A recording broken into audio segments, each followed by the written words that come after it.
eo amin'ny lafiny ara-tsosialy ary iverenantsika kosa ny tontolony hoe zon'olombelona olona manana fahasembanana tsy avahana fa mitovy zo aminao fanaranana izay loha hevitra izay indrindra amin'ity niarany entana ary ireo avy eo amin'ny Watered nianatra sinana mafy ny fahaizana amin'ny resaka amin'ireo sembana Mona sy Marina. Anamora ny fahaizana amin'ny fanerasera amin'ireo sembana Mona sy Marina dia nanatanteraka fiofanana amin'ny fianarana amin'ny resaka amin'ny alalan'ny baikimona ny avy eo amin'ny Watered. Izany dia nitanterahana ny volana septambra ka hatramin'ny volana novambra 2021.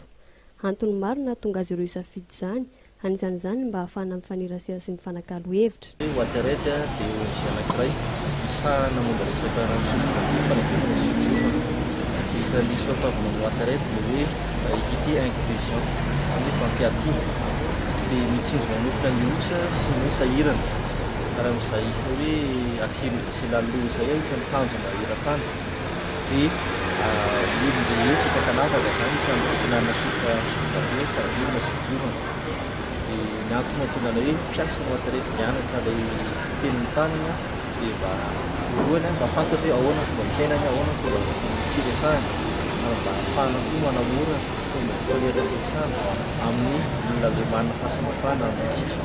Roapolo ireo nahazo fiofanana, izany dia noho ny fiaraha-miasan'ny Watered sy ny vovonana nasionaly ny sembana ka folo tamin'izy ireo ihany no hiatrika ny dingana famaranana. Araka ny nambaran'izy ireo fa noho ny mahazava-dehibe ny fifaneraserana sy ny fifankalozan-kevitra indrindra ny amin'ny alalan'ny fanavakavahana sy ny fahasamihafana no antony fiofanana.